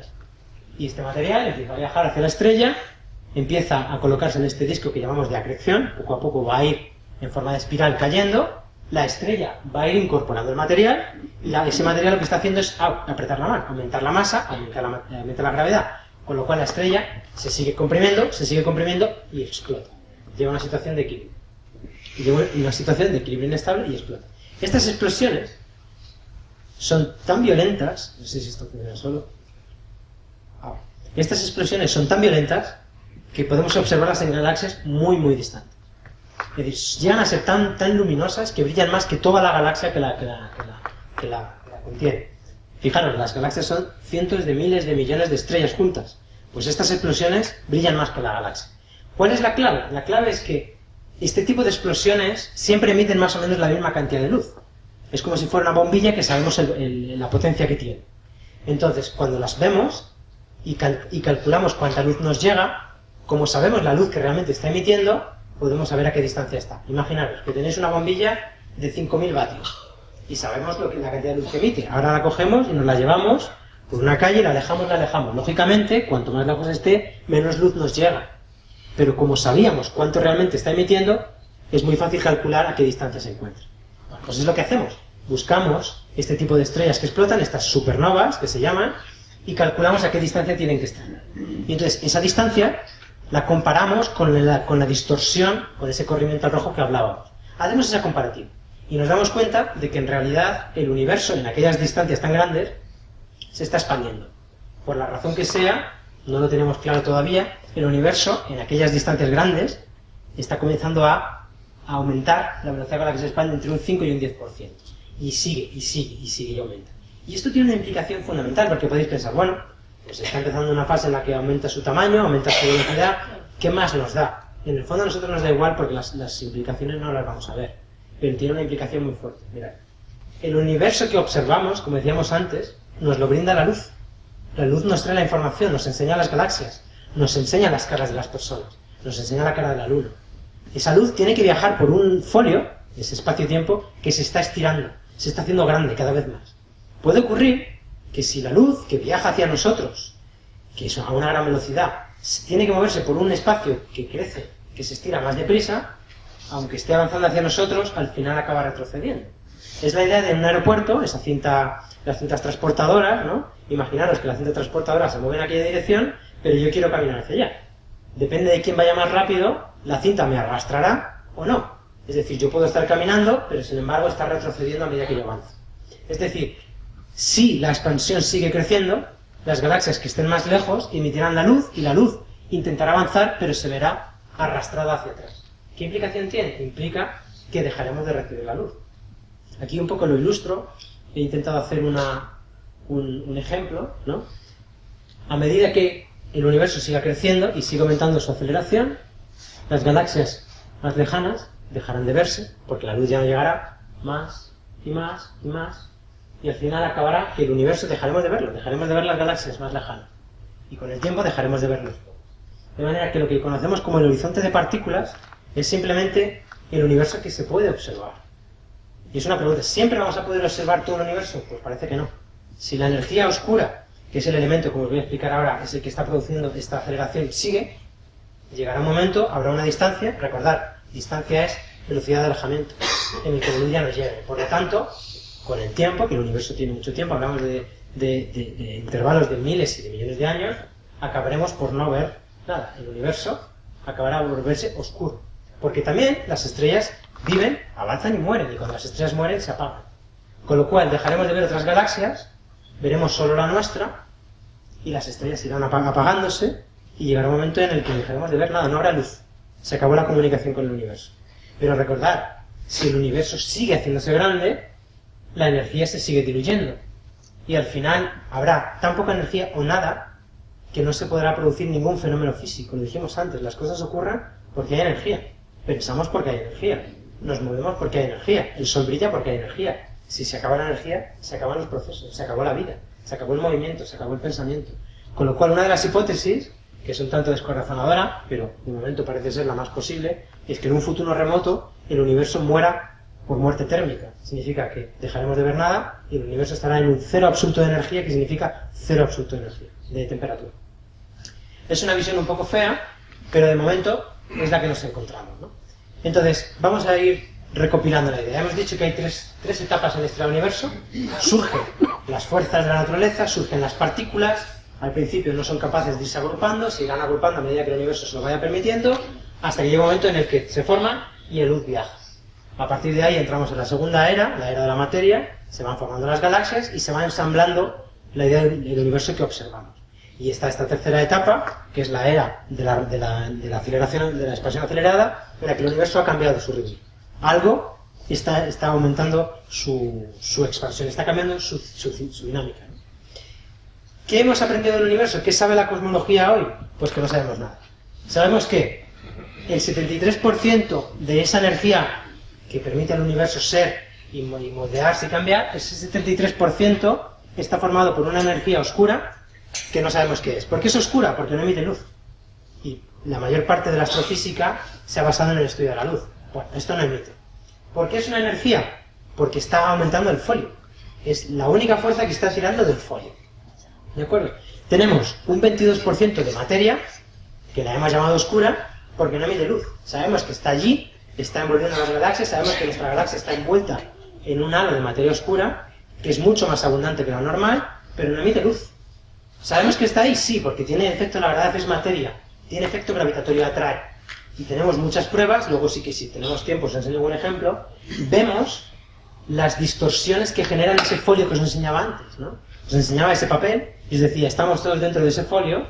Hoy en día somos capaces de ver las distorsiones que la materia oscura genera en el folio y, por ejemplo, los cambios en la trayectoria de la luz, los cambios en la trayectoria de los objetos los vemos gracias a la materia oscura, ¿no? O sea, está ahí. Es paradigmático, pero es una realidad que la materia que nos constituye, este escenario, el suelo, mi ropa, nuestro cuerpo, las estrellas, los planetas, esa materia, que es la materia ordinaria, la tabla periódica, ¿no?, que nos han enseñado todos esos elementos, eso es algo extraño en el universo. En realidad, todos esos elementos, sumados todos, no llegan ni al 5% del universo. Es decir, la materia de la que estamos hechos, o la materia de la que estamos familiarizados, es exótica. En realidad es minoritaria en el universo. Y luego hay una pequeña componente que está ahí, que es la radiación, es la luz, sigue viajando, sigue estando por ahí, pero contribuye ya muy poquito. De manera que nuestro modelo cosmológico, que tiene este nombre, lambda CDM, significa, es el símbolo matemático que le hemos dado a la energía oscura, es una cuestión histórica. DM significa dark matter, materia oscura en inglés, y cold significa fría, significa que se desplaza de espacio, es decir, que ha podido la gravedad, que es más que la gravedad ha podido agruparla, ¿no? Recordad la idea, si la materia se mueve muy deprisa, la gravedad no puede arrastrarla, ¿no? Con lo cual este es el paradigma. El universo actual está formado por una serie de materias y de energías que no entendemos bien. Comentaba al principio de esta charla que no es un problema, al contrario, es muy emocionante porque ya estamos acabando todas las hipótesis que nos quedaban sobre qué es, y ahora es cuando viene la parte interesante. y es ideas radicales, ideas nuevas. La energía oscura no hay precedente en la naturaleza. La energía oscura a veces se dice que es como una presión de vacío negativa. ¿Qué significa? Mirad, tenemos la experiencia de un émbolo, de una jeringuilla, ¿no? Si ponemos el dedo, quitamos la aguja, ponemos el dedo en la punta y tiramos del émbolo, sabemos que cuanto más crece el espacio, mayor es la fuerza para recuperar su posición normal, ¿no? Hay una especie de fuerza para recuperar la posición. A la jeringuilla no le gusta el vacío. Sin embargo, esto es igual, pero al contrario. Cuanto más abrimos el émbolo, mayor es la fuerza de empuje. Es decir, cuanto más vacío está el universo porque crece y diluye su energía, esta especie de energía oscura aumenta. Es decir, parece como que cuanto más vacío se queda el universo, mayor papel toma esta energía oscura. Con lo cual esto es nueva física. Y esto es interesante porque esto va a revolucionar la idea de la física. ¿Estará relacionado o no? Posiblemente sí con la mecánica cuántica, que es el mundo de lo pequeñito, o tenga que ver con las propiedades de ese folio que lo estamos empezando a entender. Pero lo importante es que de aquí en 10, 15 años los libros de texto habrá que reescribirlos y decir, señores, que había una quinta dimensión que nos habíamos perdido, y esa es la energía oscura, ¿no? Con lo cual, estamos en un momento muy emocionante. ¿Qué es esto del modelo cosmológico? Yo os dije al principio, la ciencia tiene una teoría, hacemos una hipótesis de cómo funciona la naturaleza y la verificamos. Entonces, en cosmología tenemos nuestra idea del universo, las etapas que ha pasado, entendemos la física que ha tenido que afectar en un momento u otro. Por ejemplo, al principio la radiación era más importante, la materia prácticamente no afectaba. A medida que el universo se hace grande, la gravedad empieza a dominar y ahora domina la energía oscura, ¿no? Entonces, digamos que básicamente hay 5 ingredientes que serían la densidad de energía oscura, es decir, cuánta cantidad de energía oscura hay por cada pedacito de universo, la densidad de materia oscura, la de materia que conocemos y es visible, la radiación y luego la tasa a la que se expande. Jugamos con esos elementos y vamos haciendo predicciones, vamos modificando la importancia de uno sobre otro y eso va dando lugar en el tiempo, como imagináis, a distintos modelos de universo, ¿no? Algunos simplemente evolucionarían más despacio, otros evolucionarían mucho más deprisa, algunos no se parecerían en nada, ¿no? De manera que la idea de la cosmología es mezclar observaciones como las que estamos participando Laura y yo, esos proyectos que son décadas de usar los mejores telescopios y las mejores cámaras del mundo para hacer observaciones muy detalladas y muy precisas de las galaxias, para compararlo con lo que nos dicen nuestras teorías y nuestras simulaciones en los ordenadores, ¿no? Esos universos que creamos en los ordenadores y comparamos, ¿no? Entonces ahí está el juego. Hay que intentar llegar a un acuerdo entre las medidas, que las tratamos de hacer lo más precisas, lo más fiables, y los modelos de universo que nos vamos un poco improvisando. Entonces termino con algunas ideas para que os llevéis a casa. Esto es simplemente una introducción a la cosmología, pero hay un par de ideas que creo que son entendibles y no las podemos entender, ¿no? La historia del universo es conocible, insisto, gracias a que la velocidad de la luz es finita. Nada ocurre inmediatamente. Siempre hay un tiempo entre que algo sucede y se observa o se experimenta, ¿no? De manera que observar más lejos, objetos más lejos, es observar atrás en el pasado. Una galaxia cercana o una galaxia lejana nos enseña 2 momentos distintos de la historia del universo. La expansión del universo, es decir, la expansión del folio, no es el movimiento de las galaxias, es el estiramiento del papel, que no lo habíamos visto hasta hace relativamente poco, es lo que estira las ondas de luz, y no nos queda más remedio que ir por el folio que se estira, y esa distorsión nos ayuda a calcular distancias. Cuanto más tiempo ha estado la luz viajando por el folio, de más lejos viene, y de manera que podemos ir colocando en la distancia objetos en el tiempo. La historia del universo puede entenderse grosso modo, como la historia del enfriamiento. Nos ayuda mucho a entender esa idea sencilla de que la energía es agitación y que cuanto más grande se hace el universo, la temperatura, que es agitación, baja y va dando lugar a distintos procesos. Formación de la materia, construcción de la materia, ensamblaje de las galaxias, etc. Ese tipo de expansión, que seáis curiosos, se llama adiabática porque no hay pérdidas. Ni se pierde energía repartiendo el calor, ni hay pérdidas fuera, porque el universo está aislado. Con lo cual, toda la energía, ese cambio, tiene que ver con algún proceso físico inmediato que ocurre. El universo ha pasado por 3 eras, lo decíamos, la radiación, que se forma la materia, la era de la materia, formamos las galaxias, y la era de la energía oscura o de la expansión acelerada. Última transparencia. El modelo actual de la cosmología, que los cosmólogos lo llamamos lambda CDM, significa que la evolución del universo está dominada por materia y por energía oscura. La materia oscura tiende a atraer cosas, por eso es materia, tiene gravedad. Materia oscura atrae, energía oscura empuja, repele. Y es una lucha entre los dos. Si la materia oscura fuera dominante, el universo se frenaría y colapsaría. Si la energía oscura es dominante como es, vence a la gravedad y consigue estirar el universo, ¿no? Al final acaba por separar las galaxias. En la actualidad, la cosmología está investigando la naturaleza oscura del universo. Como decía, es emocionante para los que trabajamos en esto porque se acaban las hipótesis obvias, empezamos a manejar universos de varias dimensiones, multiuniversos, interacciones entre distintos universos, incluso hay hipótesis de que el tiempo es una ilusión, no funciona, es otra dimensión, está incompleto, etcétera, etcétera. Por lo tanto, en las nuevas décadas, lo veremos, va a haber noticias de se ha descubierto cosas radicales, ¿no? Y eso para los que trabajamos en ciencia es emocionante, no solamente para los científicos, por ese descubrimiento, sino luego la implicación que tiene comercial. Recordar que la mayor parte de los dispositivos tecnológicos, no solo vuestros teléfonos, todo lo electrónico, está basado en la mecánica cuántica, es la física. Y daros cuenta que el siglo pasado se discutía si entendíamos o entendíamos la física y hoy tenemos iPhones gracias al trabajo de físicos, ¿no? El día que descubramos qué es la energía oscura va a aparecer un elemento nuevo en el universo. Y empezaremos a entender el tiempo, a hacer viajes en el tiempo. Ya hay gente que está trabajando en los viajes en el tiempo. Eso es real, ¿no? Entonces, la física y la cosmología va a traer no solamente descubrimientos que son legados de la humanidad, de la historia de todos, sino que van a traer una revolución en cuanto a las posibilidades industriales, ¿no? Y esta sí que de verdad es la última transparencia. Si os ha gustado la idea, porque a veces cosmología es un tema un poco escurridizo, uno va a una librería, busca astronomía, una astrofísica busca la astronomía y encuentra libros que hablan pues de las estrellas, un poquito de los planetas, las galaxias, pero libros dedicados a la cosmología es difícil. Yo os recomiendo, si os apetece, este libro de aquí, El telescopio de Einstein. Evelyn Gates es una investigadora norteamericana, el libro es maravilloso, maravilloso en cuanto a la facilidad del lenguaje, se nota que lo escribió para su hija, y la complejidad de los temas que trata. Ella prácticamente no habla de galaxias, habla directamente de la energía oscura, la materia oscura, el tejido del espacio-tiempo, etcétera, etcétera. Y está accesible para cualquier nivel. Es divertido, el primer capítulo es hasta divertido, te ríes, y creo que para los que tengáis interés, yo empezaría por ahí, es fantástico. Otros libros un poquito más avanzados son este de agujeros negros y tiempo curvo, porque la idea del folio es alucinante. Yo os decía, yo me animo a dar otro día una charla solo sobre el folio y las implicaciones que tiene, especialmente en el tiempo, el flujo del tiempo, que es variable. O, por ejemplo, El tejido del cosmos, de Brian Greene, que este señor también son norteamericanos, está haciendo unos documentales fantásticos en internet. Si buscáis documentales BBC, Brian Greene, vais a ver que hay unos documentales fantásticos, muy didácticos, muy accesibles.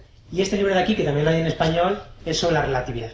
Este juego del tiempo y el espacio, que realmente las distancias y los tiempos dependen de cómo uno se mueve, no todo lo que estaba detrás de la teoría de Einstein. Y ya está, eso es todo. Gracias por vuestro tiempo.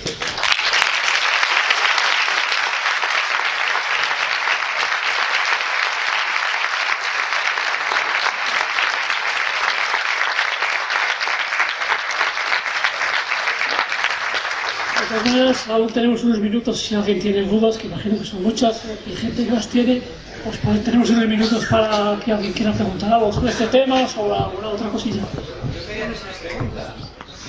Cuando has hablado del tema de Andrómeda y has dicho que los de Andrómeda vendrían a la Tierra como sería hace aproximadamente 2 millones de años. Supongo que verían la Tierra en un momento concreto, un día concreto, una hora concreta, un segundo concreto. Si ese momento pasa, pasa. Claro, ellos estarían viendo, como tú y yo ahora mismo, estaríamos viendo una secuencia que pasa, ¿no? Una secuencia. En vuestro caso, lo mismo. Si perdéis un fotograma concreto de un instante concreto de una esfera, lo habéis perdido. Exactamente, lo que pasa es que afortunadamente el universo cambia de espacio, ¿no? Es decir, la evolución, tú piensas que una estrella como el Sol vive decenas de millones de años, ¿no? Es decir, hablamos de escalas de tiempo muy grandes, con lo cual que te pierdas 5 minutos no pasa nada porque va a vivir millones de años, ¿no? Entonces las galaxias viven mucho más, ¿no? Decenas de miles de millones de años. Entonces, afortunadamente, como tú dices, podemos perder un fotograma, pero el siguiente se parece, ¿no?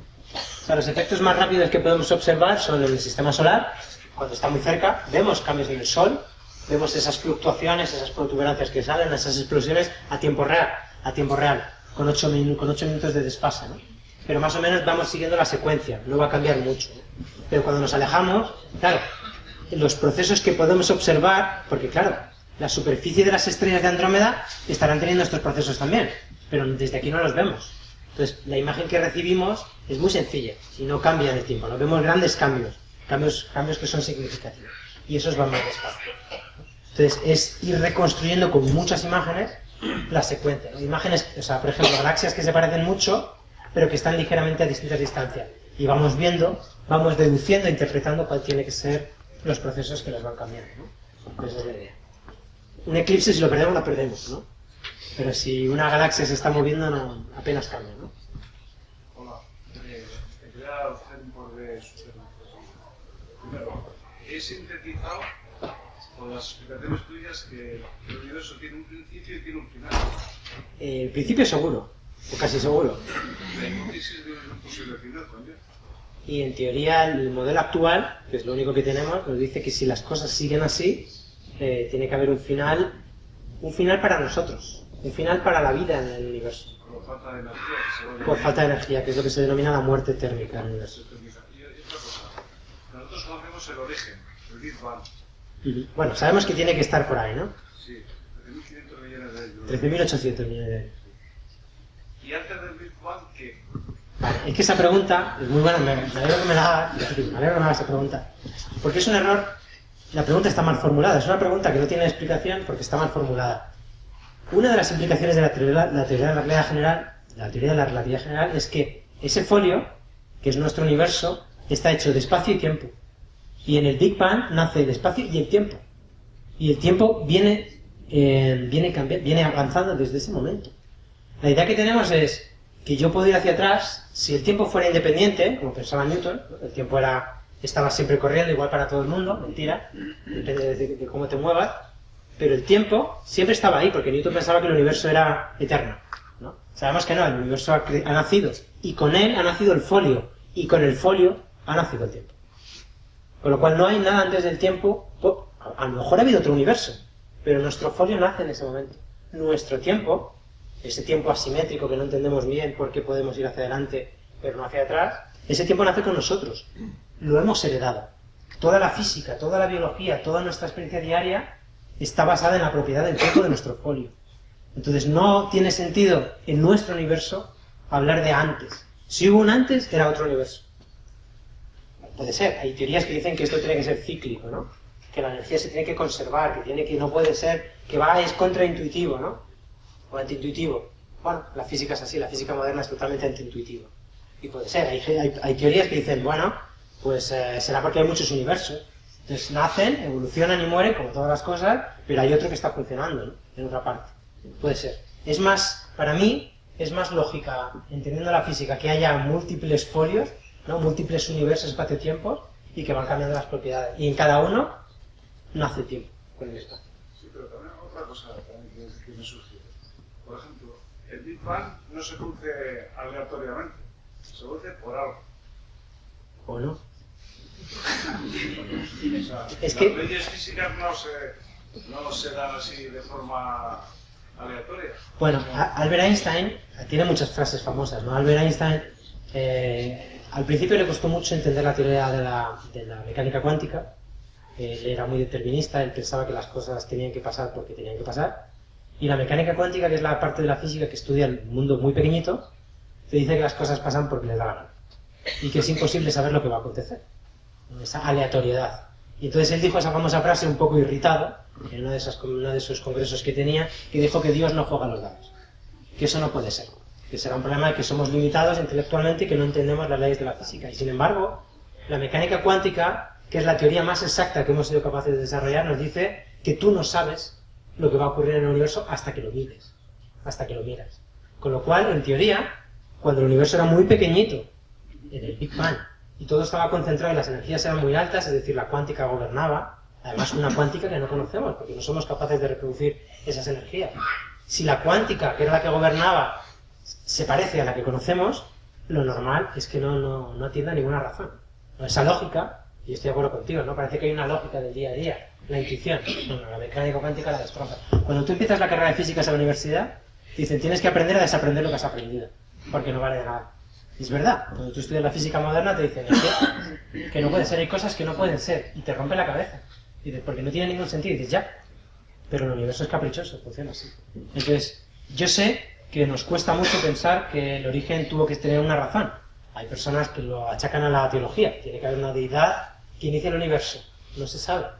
Pero no es tan descabellado que surja porque es un proceso aleatorio.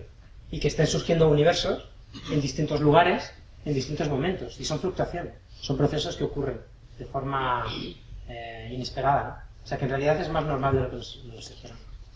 De todas maneras no hay contestación a día de hoy.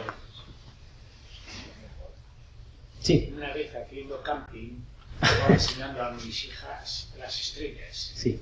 Y una de 6 años me pregunta, ¿a qué hay al final? Qué peligro, que son las peores, ¿no? ¿Al final de dónde? ¿Al final del universo? O sea, al final de esto, o sea, al final, claro, de las estrellas. ¿Qué es al final? Pues mira, al final nada, porque al final sería salir del folio, y nosotros estamos confinados al folio, ¿no? Sabemos que cuando miramos el cielo, vemos estrellas, que son todas de nuestra galaxia. Si seguimos alejándonos, salimos de la galaxia, empezamos a ver otras, y vemos más y vemos más. Sabemos que el universo es inmensamente grande y está lleno de galaxias. Lo que pasa es que nuestra visión, como decía antes, nuestra conexión con la vida es a través de la luz, y lo que vemos es luz que nos llega de galaxias que emitieron su luz hace tiempo. Con lo cual, si tú pudieras coger a tu hija de la mano y salir de la Tierra y viajar por el espacio, lo que irías es encontrándote más y más y más y más galaxias, porque el universo se expande en todas direcciones.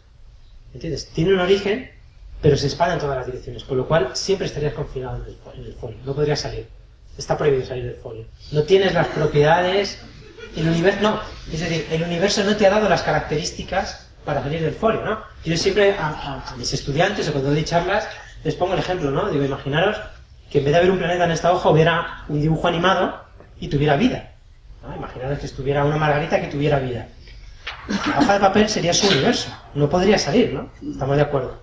Pero yo la podría estar mirando y ella no me podría mirar, no me podría ver a mí, porque la tercera dimensión no está en su universo, no tiene esa propiedad, es solo mía. Con lo cual no me podría ver. Yo podría alterar el folio, hacer perrerías, pero no nos podríamos comunicar, porque el universo no le proporciona esa característica, no tiene esa tercera dimensión que yo sí tengo. Entonces al final estamos confinados al universo. Si hay algo fuera, ni lo podemos saber, ni lo podemos ver, no tenemos acceso. Estamos limitados a las posibilidades del folio. Sí que es verdad que hay teorías que opinan que si hay otros universos, tal vez puedan afectar nuestro folio, y con esas perturbaciones deducir que hay algo fuera. Pero en principio pues no debería haber nada para nosotros. Nuestro universo es donde existimos y está limitado a lo que está. ¿Había por aquí una pregunta? ¿El tiempo en el universo? ¿Cómo? ¿Se podría eliminar el tiempo en el universo para desplazarse? El universo se puede parar. Eso está demostrado. Es tema para una charla, lo decía antes, la relatividad general es esa idea de que, señores, había un folio, ¿qué pasa si le hacemos perrerías al folio? Está demostrado que el tiempo se puede ralentizar y se puede llegar a parar. El tiempo puede transcurrir de forma distinta para ti que para mí. Solamente tenemos que hacer algo, movernos. O sea, hay un equivalente en física, lo que para la física es la energía, lo que para la economía es el dinero, para la física es la energía.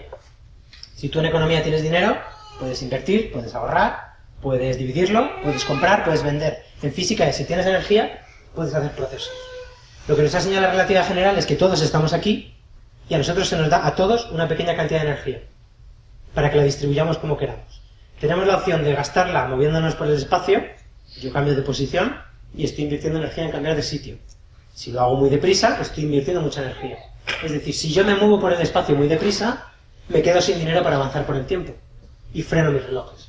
Por eso los sistemas de navegación GPS que están dando vueltas a gran velocidad, el tiempo transcurre más despacio, ¿no? Es decir, está demostrado que eso tiene unas implicaciones muy profundas, porque si yo me subo a aquel famoso ejemplo de los gemelos, ¿no? Uno coge una nave, se pone a viajar muy deprisa durante un tiempo, vuelve, el gemelo que se ha quedado en la Tierra es mucho más viejo que el que se ha ido en la nave. Eso es real. Eso lo medimos a diario en los aceleradores de partículas. Son partículas que cogen velocidades enormes y vemos con detectores muy precisos cómo a pequeñas escalas los tiempos cambian. Esto es real. El tiempo cambia dependiendo del movimiento o dependiendo de la gravedad. Si tú estás en una zona donde el Sol está distorsionando enormemente el folio, el tiempo transcurre más despacio. Entonces tiene una implicación, es que si yo estoy constantemente moviéndome y tú estás quieto, nosotros vamos a llegar en distinto momento al futuro. Si yo me acerco a la famosa película de Interestelar, la habéis visto, película norteamericana, ¿no? De la nave que se acerca a un agujero negro y el padre quiere volver corriendo a la Tierra para estar con sus hijos, pero le pasa la vida. Eso es real. Es ciencia ficción en el sentido de que no tenemos la tecnología para ir a la nave, pero eso lo medimos a diario. Si pudiéramos hacer ese experimento, coger una nave, acercarnos a un agujero negro, que no es más, un agujero negro no es más que una estrella muerta, que deforma mucho ese folio. Y como el tiempo es parte de la casilla, si la casilla se estira, el tiempo se estira. Y por lo tanto tarda más en avanzar, ¿no? Entonces, si pudiéramos hacerlo y nos acercáramos más y más al centro del agujero negro, simplemente que es más cerca del pozo, el tiempo se estiraría más, hasta que prácticamente se parara. Si yo me quedara fuera, con un reloj que está sincronizado con el tuyo, y tú te metes en la zona esa donde el folio está deformado, veríamos que tu reloj y tu pensamiento, tu corazón, tus latidos, todo va más despacio, porque te estás moviendo por una zona donde el tiempo transcurre despacio. Y no es que los relojes estén mal, es que tu corazón bombea más despacio, tu pensamiento se procesa más lento y pestañeas más despacio. Tú no lo notarías. Tú dirías, no pasa nada, están equivocados. No pasa nada, yo no noto nada. Claro que no, porque tú eres parte, tú te estás deformando con el espacio. Tú no lo puedes notar. Pensadlo, si todos nosotros, todo lo que nos rodea, se hiciera el doble de grande y nosotros también, las proporciones son las mismas, no podríamos darnos cuenta. Ahora, una persona que estuviera alejada y viera ese cambio diría, oye, que os estáis haciendo grande. Entonces, el tiempo se puede parar. Y es una de las ideas sobre los viajes al futuro. Se creará, yo predigo que en 25 o 30 años habrá máquinas que sean capaces de simular el efecto de distorsión del tiempo, nos meteremos en la cabina, diremos 50 años, y a los 2 segundos saldremos y habrán pasado 50 años. Porque eso, la física te dice que es factible. Eso se puede hacer. Pero estamos en ello. Y eso es algo que llegará seguro. Seguro, los viajes en el tiempo. Pero solo hacia adelante. De momento solo hacia adelante. Y eso es un aspecto muy intrigante, porque el tiempo solo avanza hacia adelante. Hoy la física dice que el tiempo es una ilusión, que el tiempo no es real, que en realidad es una percepción. ¿Por qué? Y además esto es bonito comentarlo.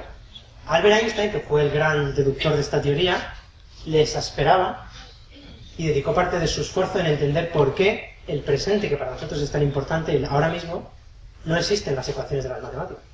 No hay nada que haga especial el momento de ahora, respecto del pasado y del futuro. Y la conclusión de la física es, el presente es una interpretación nuestra, es el momento en el que interactuamos con el universo, es el momento en el que lo vemos, es el momento en el que lo pensamos, pero no tiene ninguna importancia. Y en realidad la teoría de la física, esto dará que hablar, dice que la idea de que el universo pasa, de que el tiempo pasa, es la misma idea del vídeo.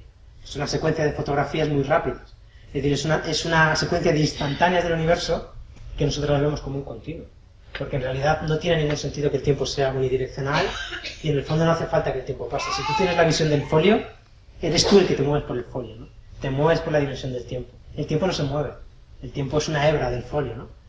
De manera que la concepción hasta del tiempo está cambiando. ¿Había por aquí otra pregunta? Sí, quería comentarle, uno de los grandes retos de la cosmología que he deducido de la charla es el problema de la materia y la energía oscura. De hecho, en muchos artículos de divulgación se confunden y te habla tanto de una como de otra, que yo hasta esta tarde no sabía que eran distintas. Son opuestas. Porque aquí he visto que una es atractiva y la otra repulsiva.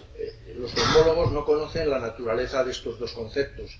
¿Son entre sí equivalentes también mediante la ecuación de Einstein, de energía y masa? Sí. ¿O son, y por qué una, siendo de la misma naturaleza, es atractiva, la materia oscura es atractiva y la energía oscura es repulsiva? Y luego ya en el mismo tema, las leyes de la física... De manera distinta, pero lo distorsionan, ¿no? Afectan, por lo tanto afectan la evolución del universo. Si solamente hubiera materia oscura, el universo se acabaría por parar la expansión y atraerse. Si solo hubiera energía oscura, acabaría por romperse. Es un equilibrio. Luego me has dicho... A ver, me pegas una pregunta. No, que si se pueden aplicar las leyes de la termodinámica pues a un universo en el que no se conoce exactamente su naturaleza. Porque ahí hay dos cosas, un tanto por ciento casi del 80%, correcto, del 90% que no se conoce. Pues habría que aplicarlo con mucho amor. Porque lógicamente cuando uno especula, piensa que no sabemos lo que no puede ser, es lo que decía, se han eliminado muchas opciones, muchas hipótesis, con lo cual sabemos lo que no es, no sabemos lo que es, hasta que no sabemos qué propiedades fundamentales tiene. Evidentemente los principios de la física habrá que tener cuidado, ¿no? Habrá que suponer que funcionan, pero habrá que tener en cuenta que podrían no funcionar, ¿no? La materia oscura tiene gravedad, lo vemos todos los días, lo observamos, tiene el efecto de la gravedad, que es una propiedad de la materia, que se lo ha dado el universo. ¿Por qué hay gravedad? Pues porque hay una deformación. Todo lo que tenga masa deforma el folio y genera una atracción. Fantástico. El Big Crunch, que es lo que tú decías, ¿no? que es que el universo se pare y vuelva otra vez a juntarse, era una hipótesis. La idea de que si el universo nace de una explosión y solo había materia, que es lo que se pensaba, y la materia toda atraía, pues una hipótesis era, bueno, porque eventualmente el universo se parará y se contraerá. Y de ahí que se postuló la idea de, bueno, tal vez uno de los finales sea el Big Crunch, ¿no? Y la cuarta pregunta era, pero... Ya. Y ya está, ¿no? Con lo cual esa hipótesis en principio está descartada, ¿no?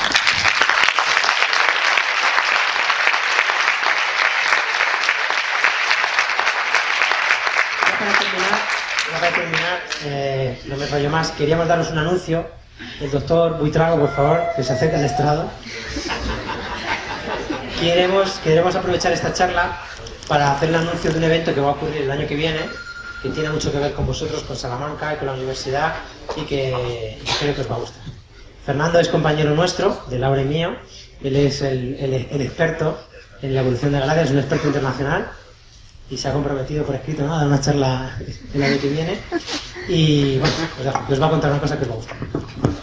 Solamente decir muchas gracias primero de todo por esta excelente charla al doctor Molino, aunque es Alberto, porque si una persona es accesible en este mundillo es él, que en la tercera semana de julio del 2018 aquí en Salamanca tendremos la Fiesta de la Astronomía Española, la reunión bianual de la Sociedad Astronómica Española en conjunción con la Sociedad Portuguesa de Astronomía también.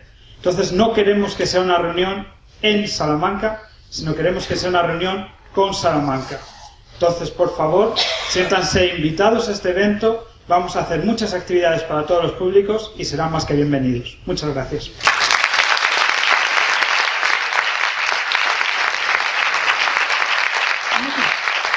Gracias a todos y bueno, el tiempo para nosotros es limitado. O sea que muchas gracias por asistir. Gracias a Laura, Alberto, a Gustavo y a todos vosotros.